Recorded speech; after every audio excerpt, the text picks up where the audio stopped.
Welcome back to another episode of the Sistah Talk podcast. I'm your host, Gold Chain Diva.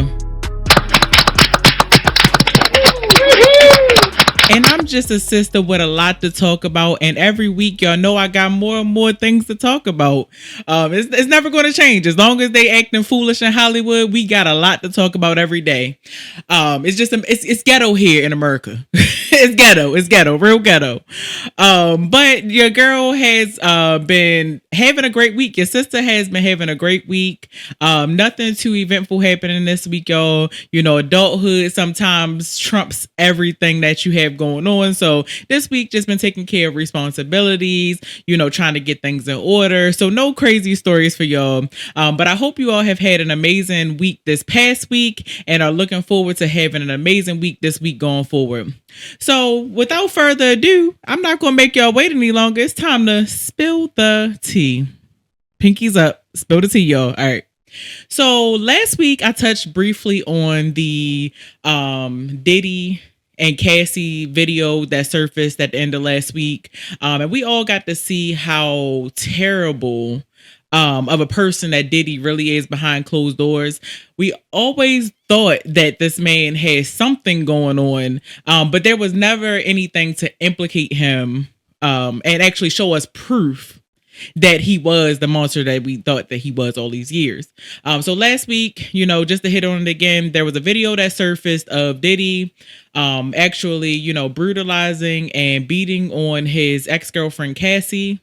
And the video was just disgusting. I think a lot of people and everybody should be able to agree that, you know, he should not have been treating this woman like that. And of course, you know, you got the certain people that aren't as sensitive to situations like this. So of course there are men out there who are, you know, riding with Diddy and, you know, trying to victim blame and blaming Cassie for the part that she played in it. And, you know, excusing his actions as if he's not a grown man, you know. So of course there's outliers to this situation that have a lot to say about what's going on. But this past week, you know, after that video surfaced, Diddy actually took to his Instagram account and released a video apologizing for those actions that we got to see in those videos. It's so difficult to reflect on the darkest times in your life. But sometimes you got to do that. I was fucked up. I mean, I hit rock bottom. But I make no excuses. My behavior on that video is inexcusable. I take full responsibility for my actions in that video. I'm disgusted. I was disgusted then when I did it. I'm disgusted now. I went and I sought out professional help. Now they're going to therapy. They're going to rehab. Had to ask God for his mercy and grace.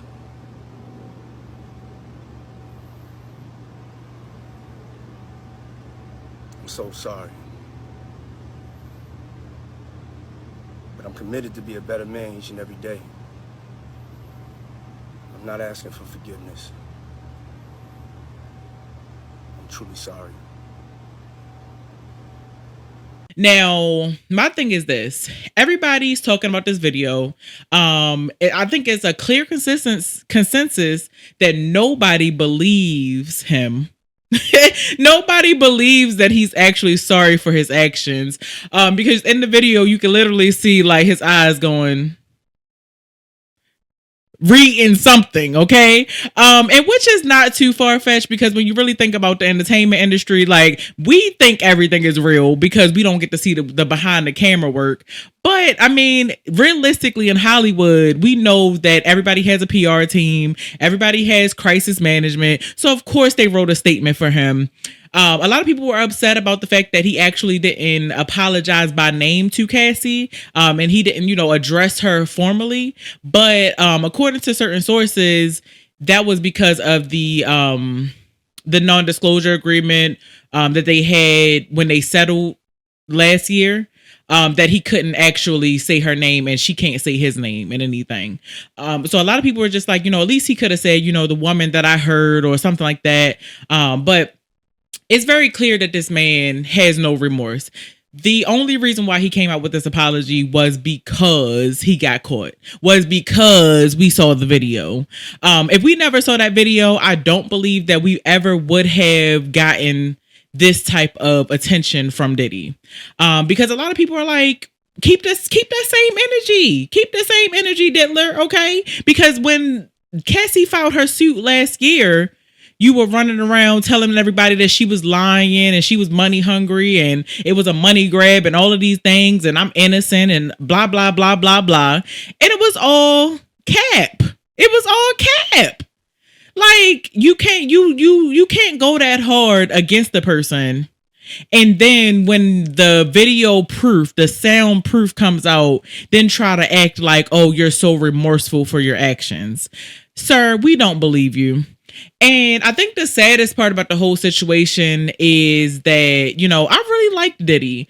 I think a lot of people liked Diddy. A lot of people looked at Diddy as another one of the major mogul figures in music. We got people that get tossed around in conversations like Russell Simmons, Master P, Dame Dash, Jay-Z. These are all black male moguls in the music industry. And Diddy was on that Mount Rushmore for a long time. So a lot of people looked up to him for his contribution with everything he's done with Bad Boy.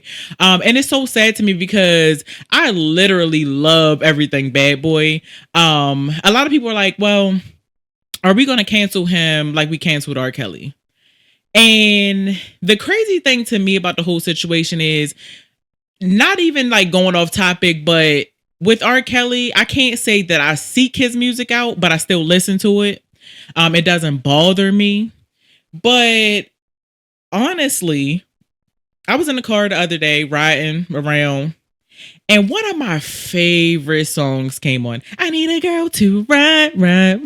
I need a girl to be my wife. That song, I love that song. Look, and what I need is simple. 5'5" with dimples, potential, wife credentials. Like, I can't even enjoy the music that I love no more because, like, I don't know what it is that's different about the situation. I don't know. I think it's because we got to see him, like, in the act of what it was that he was doing. This situation is different to me. And I really had to turn the song off. I couldn't even enjoy it. Like, it didn't even sit right with my spirit. I was just like, wow. Like, I never thought that I would really like not want to listen to anything that Diddy has done. And it's sad because Diddy's tied to so many great things. He's tied to Biggie Smalls. He's tied to Total. He's tied to 112. He's tied to Danity Kane. He's tied to Day 26. He's tied to B5. It's like, okay, so because we're canceling Diddy, right? Do we have to cancel everybody else alongside him? I don't know. That's a question for the chat. Let me know how y'all feel about that. But also surrounding this situation, Desi Banks, he made a video kind of spoofing the whole situation and people are just eating him up. Nobody found it funny. Everybody thought it was distasteful. So I guess this is where, how they say black people, we don't never take nothing seriously. I guess this is where we kind of draw the line, I guess, in the sand. When it comes to Diddy, this is too much. This is an untouchable situation. We can't joke about it. But one person who did joke about it was Cameron from Dipset. He has a podcast with Mace. And Mace is most famously known for being tied to Diddy. So he had an interview on CNN where a black reporter asked him, several questions about Diddy. She asked him about, did he see him, acting a certain type of way with his women in certain settings? And of course, Cameron, in true Cameron fashion, he trolled her. He pretty much threw the conversation back on her and avoided the question. He's like, I don't be thinking about Diddy. Like, I don't be going nowhere with Diddy. You think I be paying him any attention?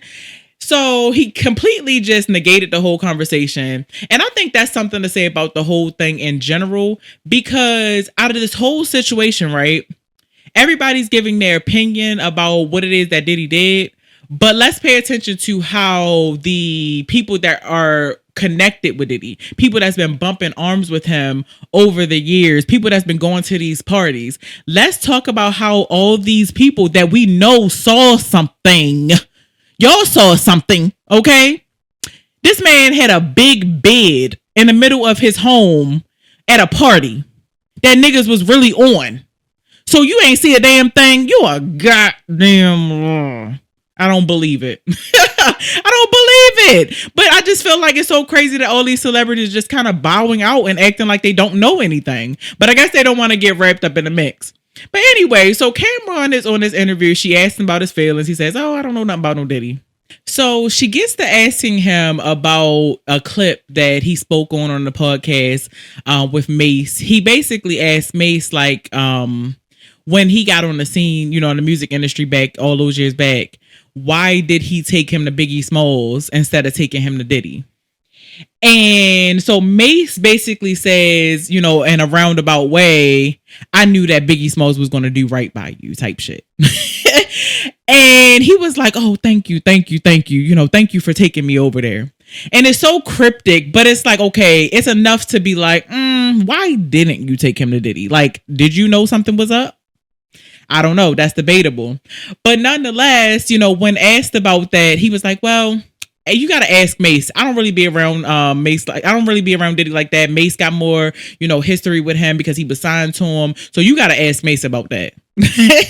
So another situation where he just kind of threw the report off and said, you know what? Nope, not going down that road. But the craziest thing about the whole situation is this man is really a troll. Like, he's really a troll. In the middle of the episode, he takes some type of, I don't want to say a substance, but it was some type of liquid he took that apparently, I guess, helps enhance sexual performance. So he takes this liquid and he's like, sorry, I'm about to go smash after this. Like, what, sir? Ain't nobody even ask you all that. So then he gets to talking about that. Then in the middle of the daggone interview at the end of it, he's like, man, who set this up to be asking me about Diddy? Like, and I don't blame him. It's like, come on now. Like, did y'all set this up and tell this man that this is what he was going to be talking about? Because it doesn't look like it. A lot of people are like, you know, what he did was he hit him with the reverse card. Basically, you know, he took the opportunity to kind of talk about himself in a different type of way. And he didn't want to play no parts in that conversation. So honestly, I don't blame him. I don't blame him at all. Because who wants to be asked on the show to talk about another grown man? But I mean, my thing is this though. I do hope that somebody speaks up about something. Look, very much something. Y'all saw something. Somebody needs to speak up and say something, okay? It's not enough for y'all to be like, oh, I thought it was egregious. Like, it's not enough for y'all to say, I don't agree with it when y'all know damn well y'all saw something. But anyway. On to another spill the tea topic. I know y'all saw the situation play out. I'm gonna call it chaos in Congress. Chaos in Congress. I know y'all saw the situation play out with the two young ladies in Congress where they were at a hearing. So it was Representative Marjorie Taylor Greene. She's a Republican from Georgia. And a black female from Dallas. She's a representative of Dallas, and her name is Jasmine Crockett. And I know you all saw the whole situation play out. So the hearing was focused on U.S. Attorney General Merrick Garland. And basically, the whole thing was to find whether to find him in contempt for refusing to turn over audio recordings between Robert Hur and Joe Biden. That was what they were supposed to be talking about, okay? So they were supposed to be talking about the real facts at hand. But somewhere along the lines, the conversation went a little left, okay? So basically, the conversation got contentious when Representative Crockett asked Representative Greene, do you know what we are here for? Representative Greene responded, I don't think you know what you are here for. I think your fake eyelashes messing up what you're reading. Girl.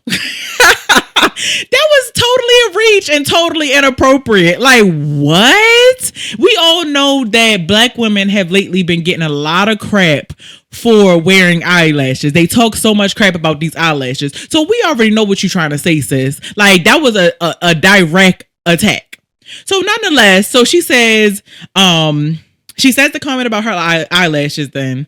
And then so a group of the lawmakers reacted and said, which was Representative Ocasio-Cortez, which is a Spanish woman, and interjected saying, I would like to move to take down Mrs. Green's words. That is absolutely unacceptable. How dare you attack the physical appearance of another person? Move her words down. Thank you, sis. Thank you. Thank you for standing up and having her back. And in a professional way at that. Yeah, strike that down. That don't need to be in the record because she was dead wrong for saying it. So then that was followed up by Representative Green, then asking Representative Ocasio-Cortez, oh, are your feelings hurt? You're childish, ma'am. Grow up. Grow up.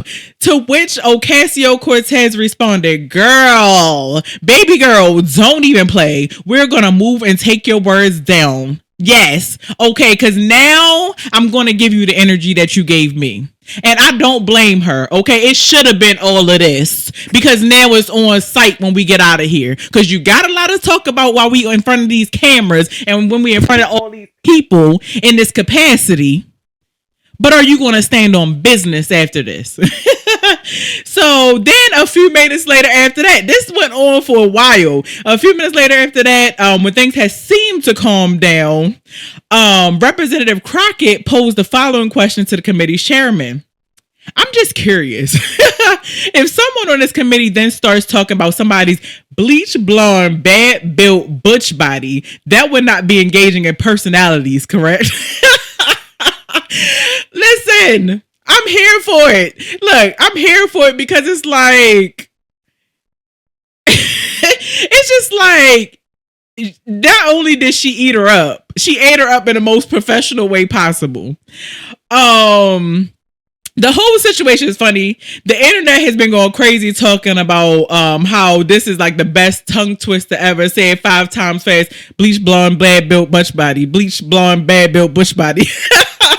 Like, I'm not even going to keep trying to say that because it's crazy. It's wild. But now every time you think of bleach blonde, bad built butch body, you're going to have Marjorie Taylor Greene's face in your head.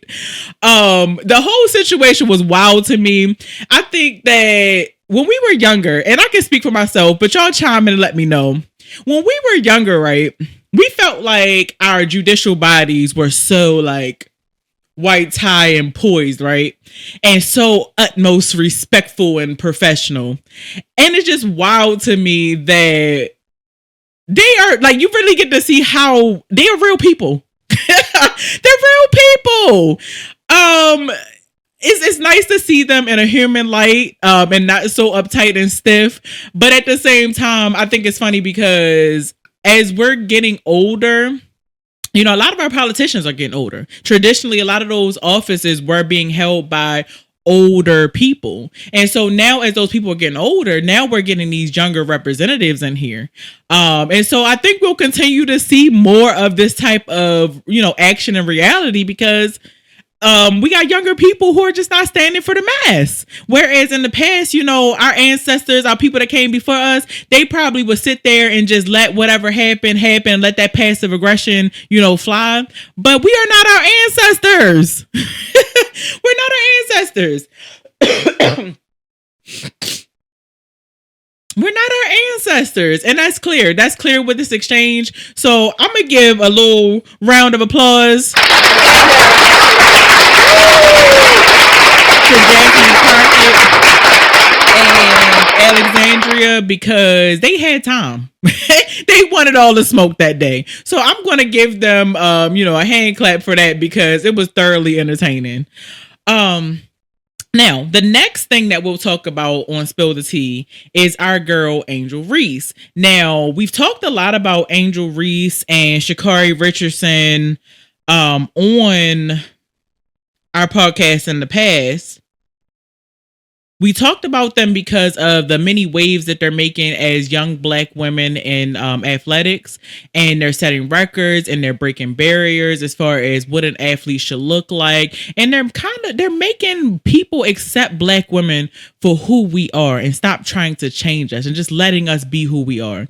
So I really love that for us. I love that these young ladies are blazing a path and, just showing young girls that it's okay to be who you are. It's okay to chase your dreams. It's okay to want to be the best. And argumentatively, these ladies are the best in their fields. Now, we didn't really get a chance to talk too much about Angel Reese. It's been a lot going on with Angel Reese lately, because over the break, Angel Reese actually entered the NBA draft. We all know that she was, going to LSU and they won the championship, and, she made waves on that team. And she actually was eligible to have one more year in college. So, she decided that she was at the peak with her college career, and she decided to enter into the draft. And our girl entered into the draft, and she was number 7 draft pick for the Chicago Sky, and she plays as the forward. So she's currently defying all odds as a rookie. Right now, she is making history as we speak. They won their first game this past week, and she had 12 offensive rebounds, and a slew of other. So she led this week She led all rookies in rebounds. She led all rookies in second chance points. She led them in player efficiency rating, player offensive rating, rookies in win shares, second among rookies in points, second among rookies in player defensive rating. And she contributed to her team's first win of the season. So, round of applause for our girl Angel Reese. Angel Reese is doing the damn thing. Listen, y'all better watch out for the Bayou Barbie, okay? Because the Bayou Barbie is putting on for the girlies.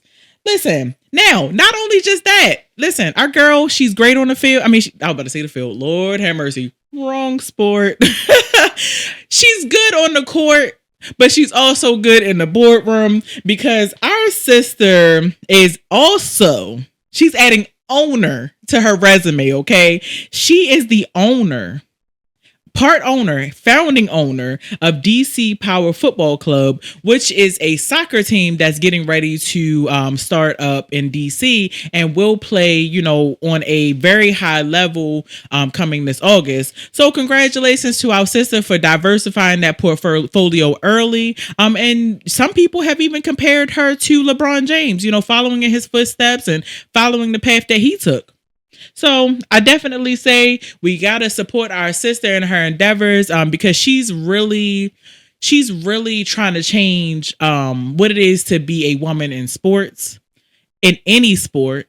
And she's a very influential young lady. And I hope that she continues to go down this path of greatness. She's aware of how much work this is going to be on her behalf. When she accepted her position with the team in Chicago Sky, when she accepted that position with them, she even made a comment and said, I'm ready, because she said, now I'm not a little girl no more. Now I'm going to be playing with grown women who got children, women who this is their livelihood. They're not playing about this. She said, I know I was on top with LSU, flying private jets and all of those different things. She said, but I look forward to being the underdog again and having to start my way from the bottom and work my way up. So it's a lot to be said about somebody who's humble, even though they know who they are in their own right, they know their strength. But it's something to be said about a person who knows their strength, but they're not cocky about it. So I really love this young lady. I can't wait to see what amazing things that she does, because she might be the one to put the WNBA on the map for this new generation, because I feel like we don't hear much about the WNBA anymore. So I feel like she's going to be that person to kind of, bridge that gap and bring it back to the mainstream. So I'm definitely proud of our sister. So again, congratulations on all that she's doing in her rookie year so far. Congratulations on her new ownership and diversifying that portfolio. And I wish you great things, sis. So now it's time for conspiracy talk. Conspiracy fingers. All right. So on conspiracy talk, first it's only one conspiracy talk. It's only one conspiracy talk this week. And basically I just want to give you all an update. I want to give you all an update on the Neuralink situation. We talked about Neuralink several times last season. We talked about, when it was just an idea. Then we came back and we told you all about, when Neuralink became a reality, where they chose their first patient, to be able to receive this implant. So we've talked about this a few times, but now, I kind of just want to give y'all, a play by play as this unfolds, because this is something that's going to change our world forever. Like, I know I joked about, Elon Musk being the Antichrist and things of that nature, and I still stand beside that. Still stand beside it. But at the same time, it is something that multiple other people are exploring at this point, and it will be something that's going to affect our future in some big way coming up soon. So the first patient that they did this human implant on, his name was Nolan Arbol. He's 30 years old. He's paralyzed from the neck down. And this young man, actually had a promising future. He had a promising future. He swam on the swim team. He just had a lot of things, going for him. A full life. And when this happened to this young man, it kind of derailed his whole life. And so for him, Neuralink is hope for the future. And so, he started this process because, he wanted to restore some form of, normalcy to his life. And so what Neuralink did for him was basically allowed him to do everyday things. Basically, the Neuralink has, little threads, as small as a hair string. Basically what they did was they did a procedure where they cut into this man's skull, a small, hole or whatever, let the implant attach to his brain, and they covered it back up. And it was very successful, seemingly, for a nice bit of time. He was able to play Mario Kart with his dad, and, just by thinking it was done. And he actually set a record for like cursor movements and things of that nature. Just being able to be agile and move quickly. And so it was seemingly going well until the study ran into an issue where the electrodes were not as effective as they were before. And they couldn't measure the link speed and accuracy. And so this basically challenges them now to kind of go back to the drawing board and kind of, come up with a new plan on how this can be successful. And one of the things is they plan to kind of, I guess, implant it a lot deeper so that it'll attach. They knew that it was a possibility that it would detach because it was something that they experienced in the animal trial phase of the process. So they knew there was a great chance that this would not be 100% successful. But even with that, the young man who got the implant, he basically says, he's grateful for it either way. Just the opportunity of being able to do some of the things that he has not been able to do.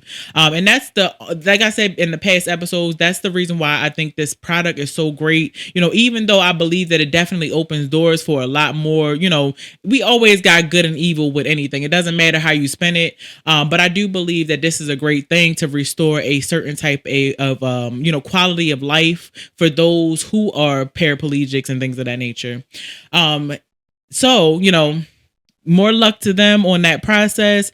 But with that being said, they also just now got approved to move on to their second human trial. So more to come on that. Is it a conspiracy? I don't know. I don't know. At this point, I don't know. I'm really towing the line with this one because it's a great thing. It's a great thing. It's doing what it's supposed to do. And I do believe that those people who experience, certain accidents and tragedies, I do believe that they deserve to be able to have that quality of life and that type of control over some of the things that they do. So I low key stand beside it though. I don't know if I stand beside Elon Musk, but I stand beside the product though. So, of course, this week, I have a few topics that I want to talk about with you all. One of which, and I don't know if you all saw it, but there was a video of a black male teacher. He goes by the name of Jack Lee on TikTok. But it was a black teacher, middle school teacher, who went viral for having his, female students unbraid his hair. Let's go ahead and stir the pot a little, shall we? Last Friday, 10 minutes before dismissal time, I decided to live stream my students helping me take my hair out. There was quite the discourse in the chat, which had people saying this was inappropriate and other people saying this was completely fine. There was nothing wrong with what I was doing and people were just making it weird. So of course I had to bring this issue to the big stage. I would like to represent myself in this case, Your Honor, if I may. Number one, for a little context, I had a hair appointment immediately after school and I needed my hair taken out beforehand.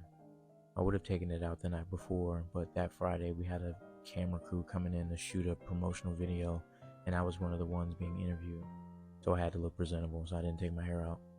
I didn't have the time to do it all myself because it would have taken me forever. So naturally I asked about 4 or 5 of my over 100 best friends to assist me in taking my hair out, and they all agreed. Number 2, this was at the end of class. This week we were doing STEM fair presentations. Since it was Friday and all of my students did an excellent job on their STEM fair projects and presentations, I told them if we get one solid presentation in this class, I'll end class a little early and they can have fun and play basketball, darts, or be on their phones or whatever. And during that time, my team would help me take his hair. And the internet is just outraged because a lot of people feel like it was inappropriate. A lot of people, are just enraged by what was going on. Now, the reason why I want to talk about this is because I feel as though, when the word appropriate, which the definition of appropriate is suitable or proper in the circumstances. Okay, so I feel like it's important that we talk about it because when that word gets thrown around, a lot of people kind of go to the ultimate worst. I think the tone of how this whole situation was presented to us was in a very over sexualized way. I honestly shied away from watching the video because I just saw the comments that everybody was talking about. And just upon seeing it, I was just like, yo, people be reaching, doing the most. And ultimately I was thinking the worst because I was just like, of course, when we were little girls, we were fast tail girls, we had crushes on, our teachers and things of that nature, like little puppy love stuff. That's innocent. We've all had that. So in my mind, I'm like, okay, the little girls is probably trying to get fresh with their cute teacher, whatever. But that wasn't the case. That was not the case. When I pulled up the video, I was just like, oh, this is what everybody's upset about? Why are y'all mad? To me, it was nothing inappropriate about it. It did not cross the lines of, being weird and weird energy and all that type of stuff. They were in a classroom setting. It wasn't like he said, oh, go to my home. Oh, meet me here, in a place where it was just an inappropriate setting. It was in a class. He was seemingly working on something on the computer. It wasn't a whole bunch of key. It wasn't a bunch of keying. They weren't in there lollygagging and carrying on. The little girls was literally in there. And he was. So I think there's a lot to be said about it because as a black female, to me, I think what we're not having a conversation about is what this means culturally. Okay. I think that the world is so enraged about this situation because culturally, as a black person, let's think about this. How many times in your past, when you were in elementary school or high school or whatever the case may be, if you went to a predominantly black school, how many times was somebody sitting in the back of the classroom getting braids? Okay. There was times where I know the girlies used to take them lead pencils and be parting somebody's hair and be giving somebody a good old in the back of the classroom. Think about how many times as black women we do our hair. I just saw a video the other day. Girl was doing her hair in the bathroom in the airport. I think culturally it's just something that we do. It's in us. Think about, in Africa, how it's a communal thing. They stand around and it's something that's second nature to us. It's something that we don't think as it's crossing the line. Okay. So I think that's something that we also have to consider because culturally it's a part of who we are. And I think that's why people can't quite understand it. But furthermore, we got to add the fact that his story as to why this was even taking place in the first place was he said, I didn't have time to do it all by myself because it would have taken me forever. So naturally, I asked about 4 or 5 of over 100 best friends to assist me in taking my hair out. And they all agreed. So it was consensual. It was in a place where it was not inappropriate or towing the line of, oh, now you're being sneaky. I think that traditionally in the past, teachers were a certain type of way. But now we also have a lot of younger educators. So that looks different. They want to, he said specifically, he wants to be the teacher that he wish he had, which is somebody that you can relate to, somebody that you feel comfortable with to be able to talk to them about whatever. There are so many people online that are like, well, you're supposed to be professional. You're supposed to be the parent when the parent is not the parent. Get a life and shut up. That man probably know more about your kids than what you know about your kids. He probably know what boys they talking to, when they think about skipping school, when they probably got their first period, all these different things. He's probably present for so much more in their lives because they feel comfortable to confide in him.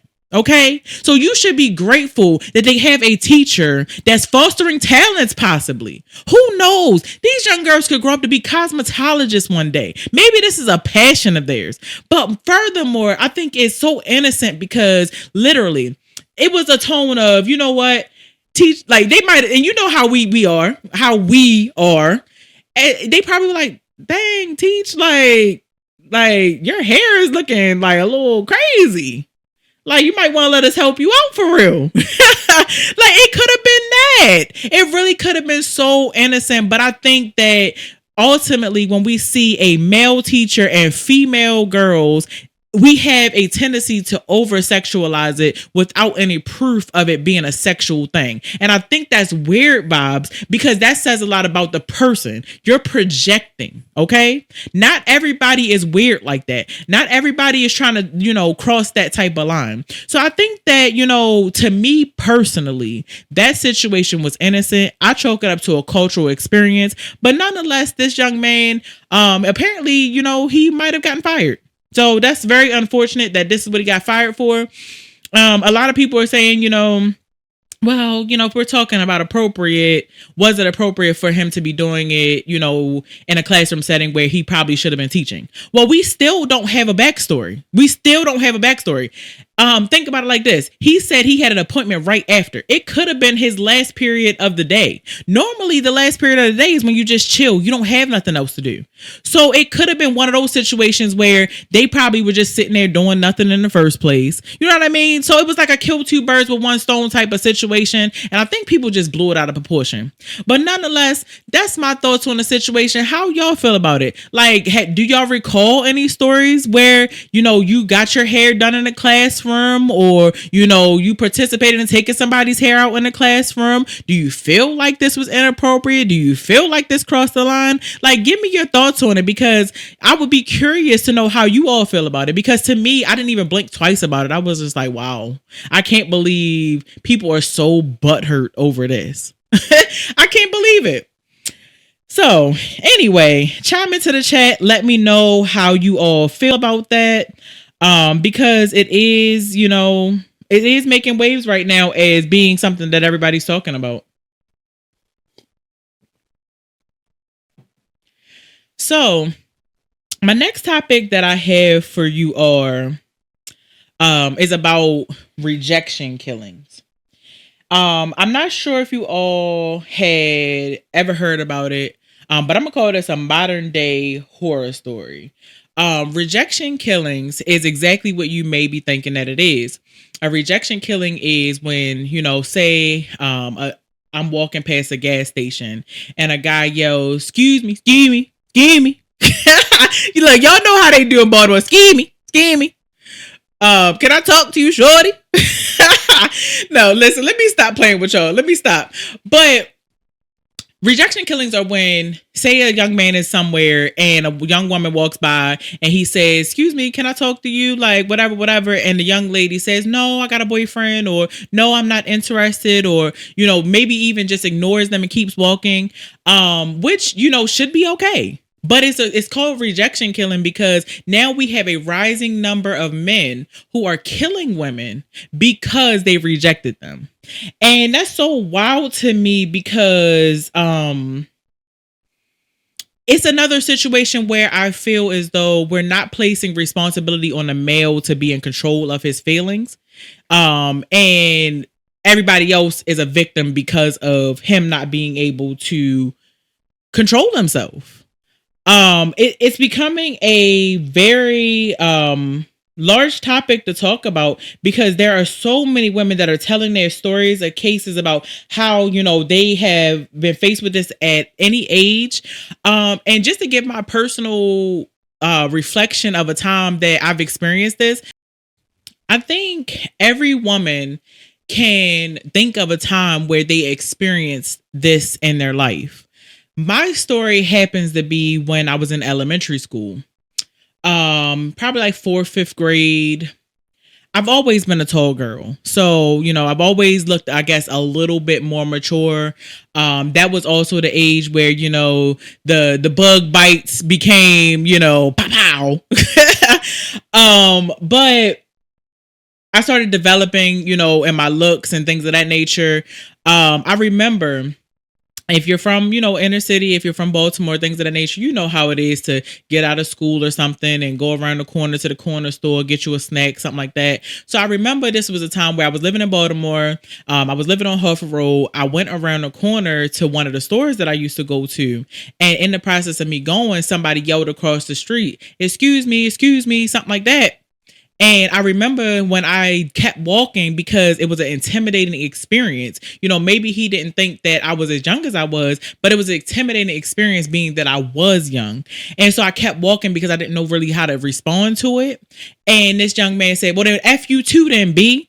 I will never forget that. I will never forget that. That was like, I'm 31 years old. That arguably happened when I was like 10 or 11. And I still remember that to this day. So I know those experiences happen. And I know that every woman can probably tell a story about how they felt when something like that happened to them.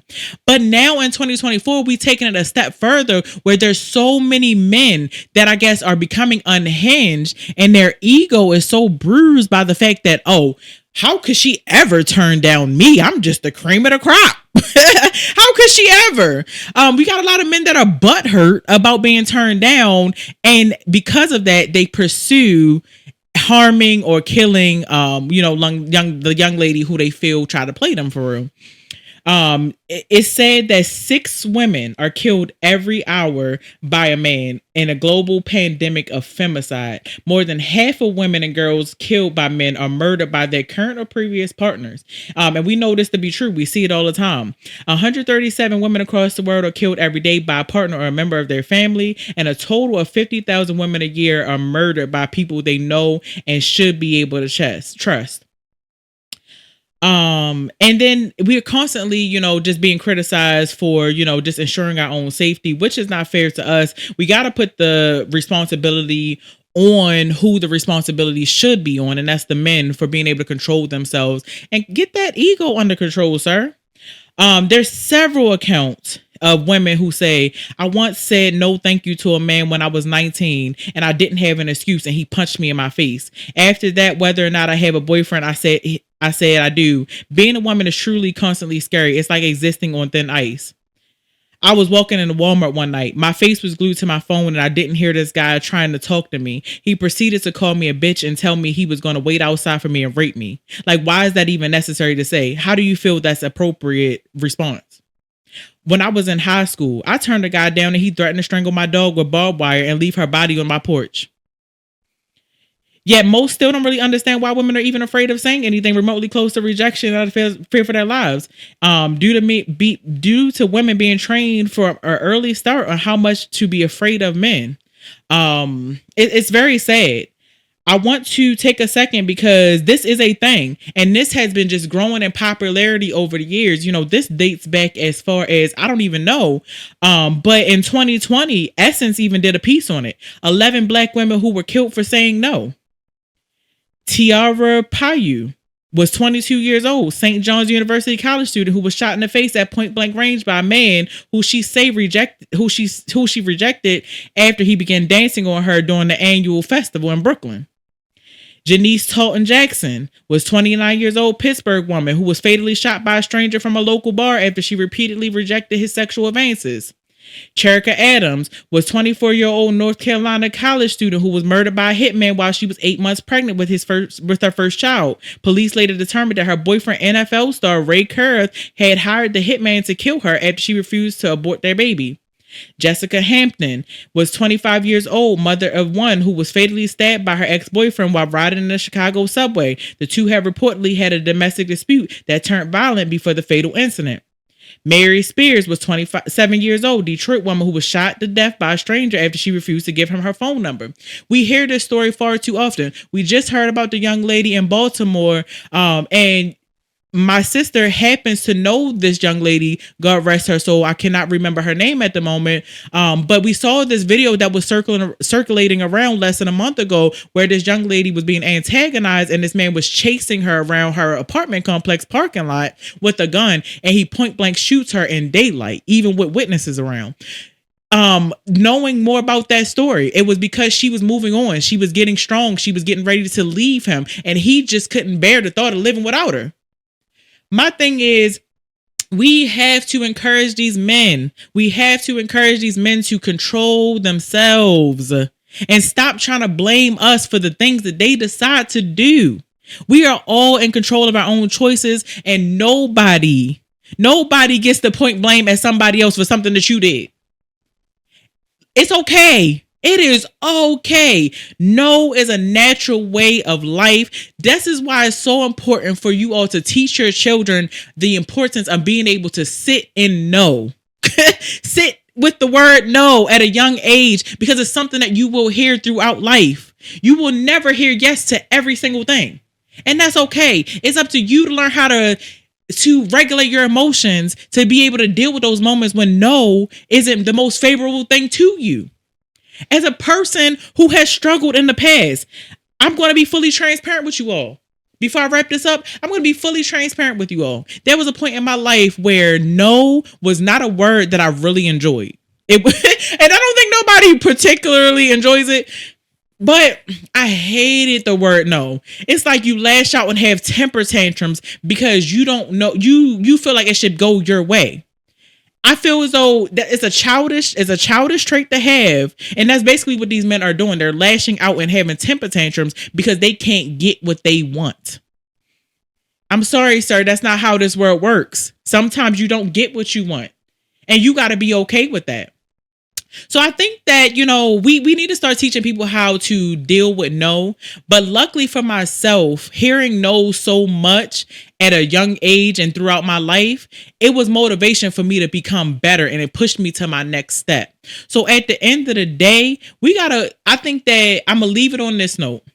Men, if you're watching, no is a valid response.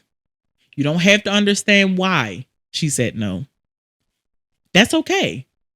You know how many people in this world, just because she said no, she might say yes. But it's up to you to get your shit together and pick your shit up and carry on. It's so many people out here that could be into the things that you into.